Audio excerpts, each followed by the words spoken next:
So ayan mga pare chong, ayan, spear fishing na naman tayo. Yan sa lagi natin ginagawa sa buhay. So ito yung pinagkaabalahan natin tuwing wala tayong ginagawa doon sa bahay. So, dito tayo magdadive ngayon guys. Sa spot na to, daanan ng malakas na agos. Wow. So andun yung parula. So dito tayo banda magdadive sa na pagkakitaan natin ng mga marble grouper dati or mga lungga ng pugapo dito. Meron tayong nakita kasi dito na pinagbahayan nila. So try natin, baka naglabas yung mga grouper dun sa may butas.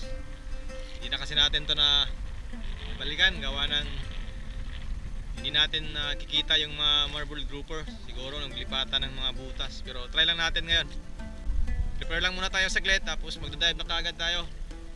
Dahil maiksi lang yung oras natin ngayon guys.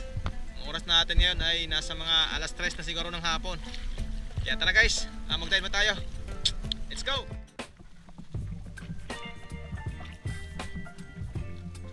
After ng ilang minuto nating preparation guys, at eto, dive na kaagad tayo.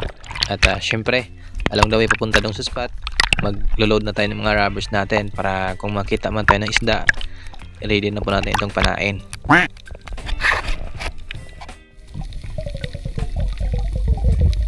After natin makapag-warm up guys, dumiretso na kaagad tayo dito sa area na to. So dito natin nakita yung mga marble grouper dati. So medyo malalim din to, nasa mga 15 meters ang lalim.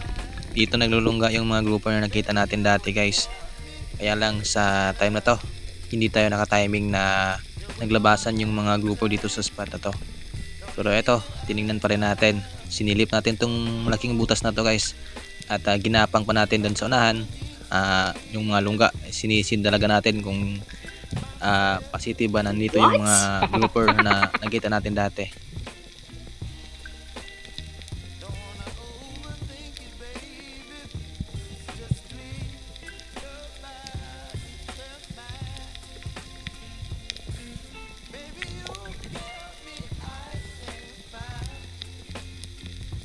At pagkatapos nating ma-check yung mga lungga guys, at wala talagang grouper na napakita sa atin, kaya umahon kaagad tayo at lumipat tayo ng ibang pwesto.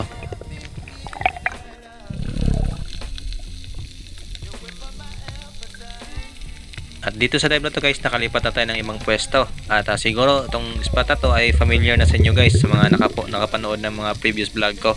So itong spot na to, palagi ko rin to na magpanaan ng mga ilag guys. Kaya dito subukan nating mag-abang-abang at mag-grunting kung merong isda na lalapit sa atin.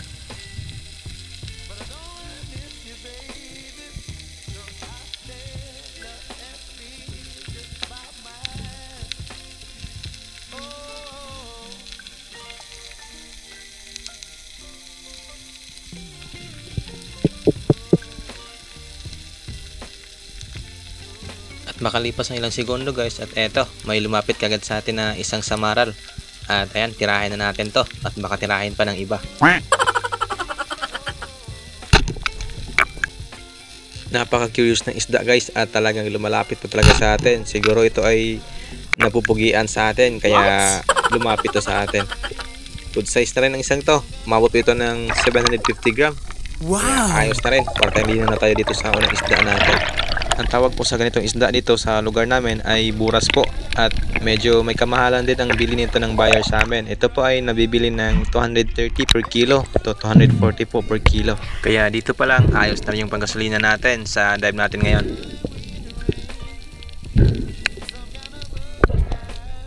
At napakataba po ng isda na to guys. Ayan, kung pansin nyo, napaka siksik po sa laman ng isda na to. Kaya hindi talaga manghihinayang ang bibili nito sa isda natin.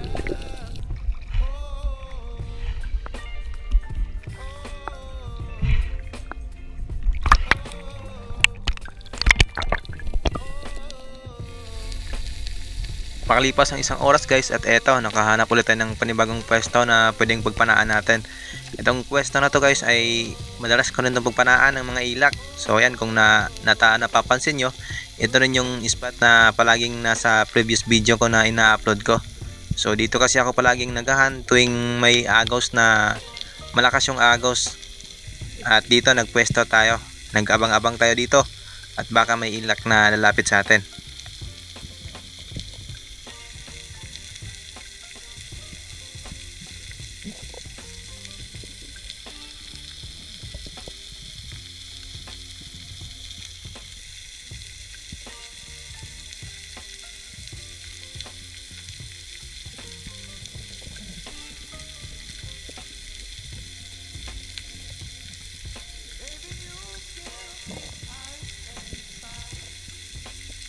At makalipas pang ilang segundo guys, akala ko walang lalapit na sa atin, at buti na lang may ilak na nakukuyo sa atin, at ito, bigla-bigla itong sumugod sa atin, kaya napagandahan natin ang tama dito.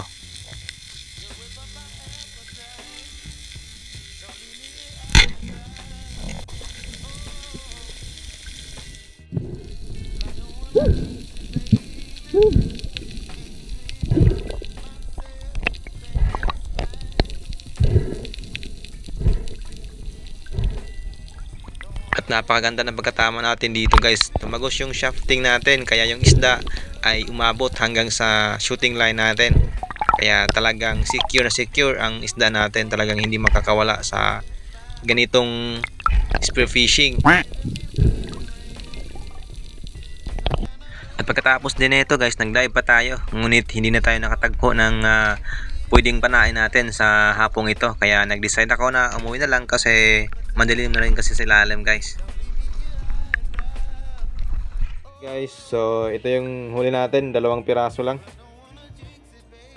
Kikiluhin natin kasi merong bibili nito. Isang ilak at isang samaral. Ayan. Higit 1 kilo. 1.4 kilogram.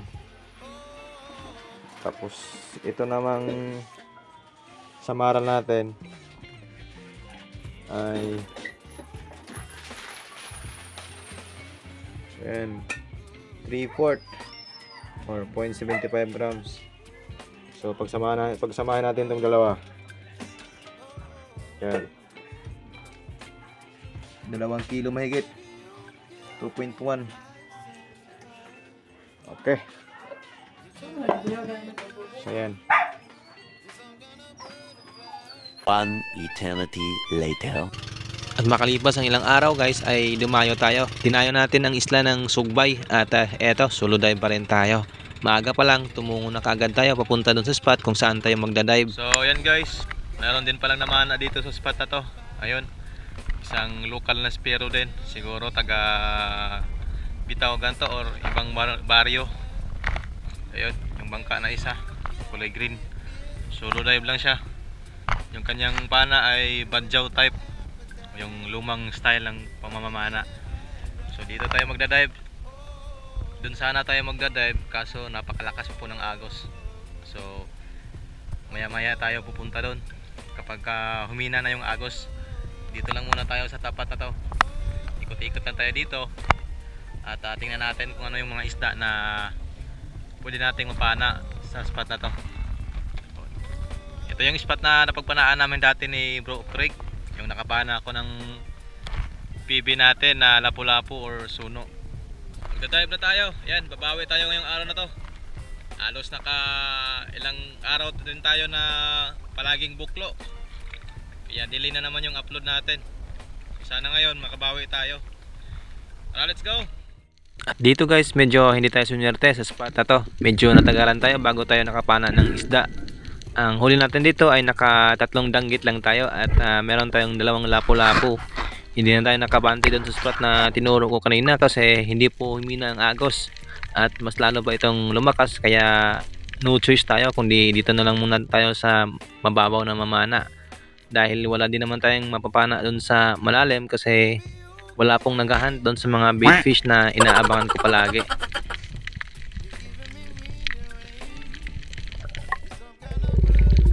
At eto guys, may danggit ulit tayong napana dito. At since good size din naman to, pwede na tong pangulam natin doon sa bahay.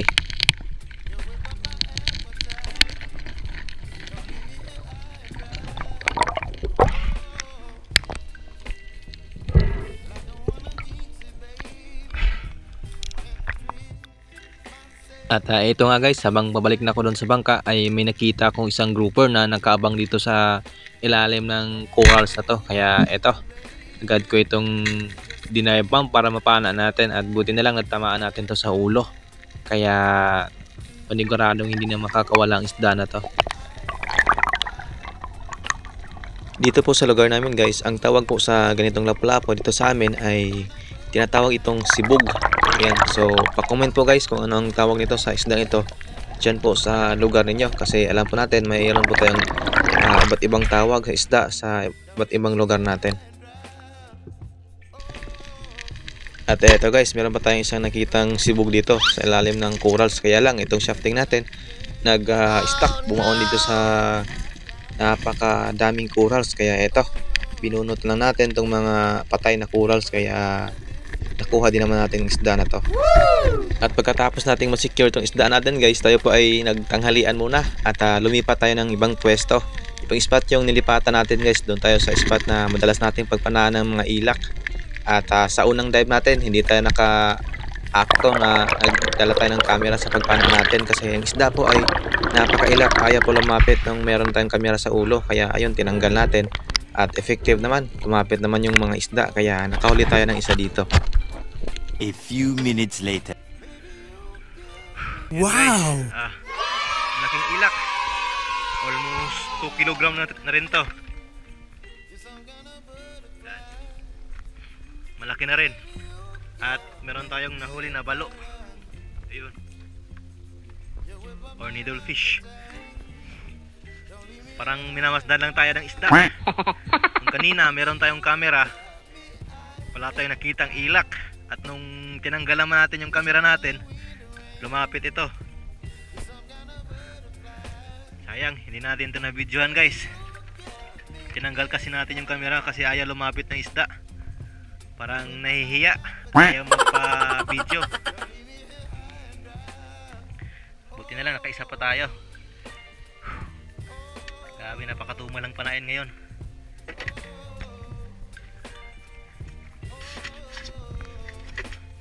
Lagay natin to dito sa box para hindi masira yung isda. Magdadive pa tayo. Dilipat lang tayo ng ibang pwesto. Dito naman tayo sa tapat, sa malakas na agos. At eto guys, naka-timing tayo dito sa spot na nilipatan natin, itong pwesto na to. So dito, meron tayong nakitang grupo ng mga mamsa. Ayan, napakarami po nila guys, nasa baba. Kaya lang, medyo pinapos tayo sa hangin dito kasi hindi ako nakapag-prepare na magsisid ng malalim. Kaya eto, ahom na tayo at ating pag-isipan kung paano natin to mapapana, itong mga isda na to.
Daing GT.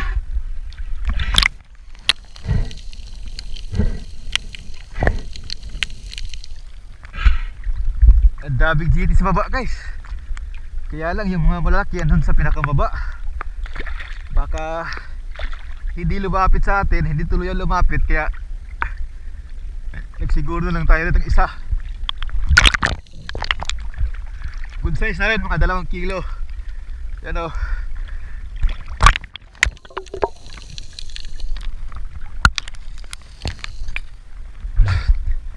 Nagis yung dalawang flapper natin, kaya talagang hindi makakawala itong isda na to. At maganda rin yung patama natin, nasa gitna. Hello.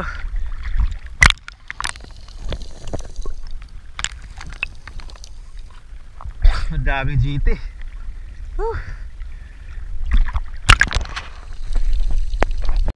Pagkatapos nating ma-secure ang GT natin guys, itong giant trevally natin or mamsa, ay nag-dive pa tayo. Binalikan natin tong spot, kaya lang nawala na yung mga GT na nakita natin kanina. Siguro nabulabog natin to ng maayos, kaya naglipatan sila ng ibang pwesto. At nakailang beses na rin tayo dito nag-dive guys, nag-fish call tayo at nag-granting. Kaya lang talagang hindi na po na lumabas or nagpakita pa sa atin yung mga GT. Kaya lumipat na lang tayo ng ibang pwesto at nagpatuloy tayo sa pamamana natin.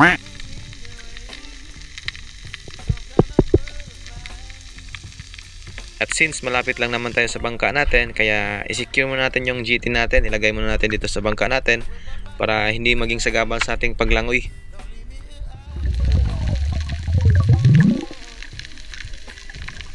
At eto guys, sumisidli tayo dito. So dito tayo sa baba nag-ambush. Nag-aabang tayo dito sa may likod ng malaking bato na to. Dito kasi minsan ako nakakita din ng mga GT dati. Kaya nagbabakasakali tayo na may GT na mapapadaan dito. Shoutout nga pala kay Ma'am Rosana Villahermosa from Davao City. At shoutout din kay Sir Romel Navarrete from Barangay Canchasay. At shoutout din kay Sir Rodito Figueron at sa Sidinho family from Pagbilao, Quezon. At shoutout din kay Sir Johnny, kay Sir Ruben Lara at sa Dinis de la Cruz family from Naik, Cavite. At shoutout din kay Edward Borromeo at sa Borromeo family from Barangay Pinagtulayan, Norzagaray, Bulacan. At shoutout din kay Danilo Adalim at kay Chad Prince Adalim at kay Rumalin Oval at sa Oval family from New Zealand.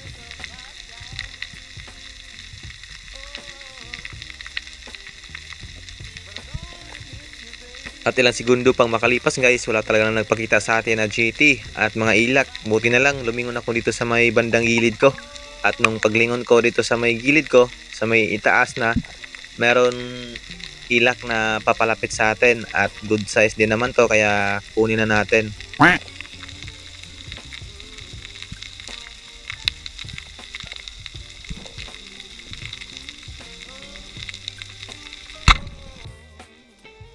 Naka-timing tayo dito guys at napakaganda ng pagkatama natin since napakamo ng isda na to. Ayan, napaganda natin yung tama. Tumagos yung ating dalawang sima since napakalapit ng isda na to. Kaya panigurado na, nahuli na natin tong isda na to at secure na po.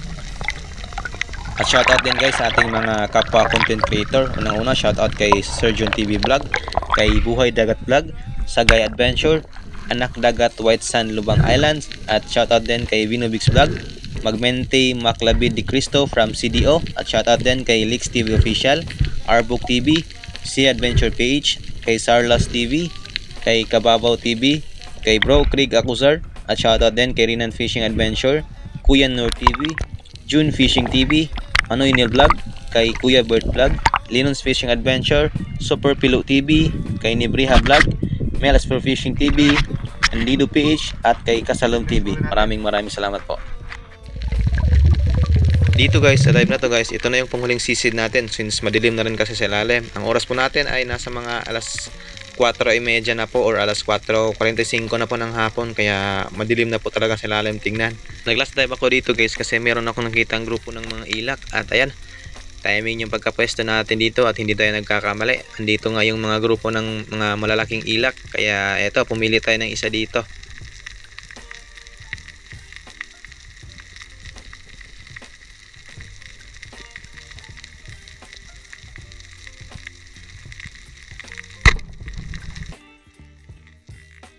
Napakaganda na pagkatama natin dito guys at ayan, umangat pa yung isda. Inangat yung ating shafting natin kaya hindi na tayo pinahirapan dito. Good size na rin isang to guys at umabot ito ng mahigit 2 kilo, kaya kwartang linaw sa isda na to.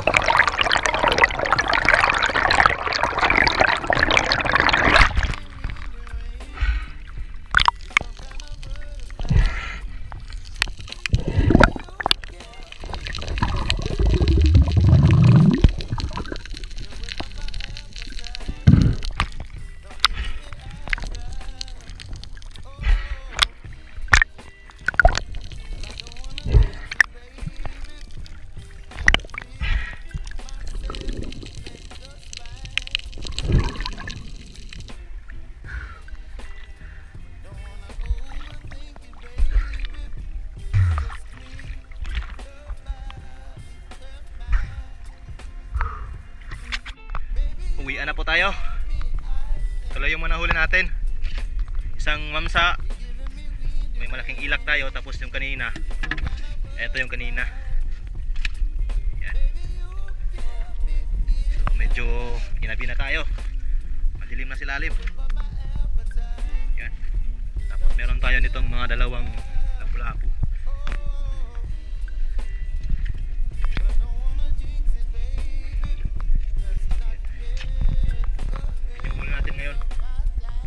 Maliban dun sa mga danggit at may needlefish na yung pang-ulam namin.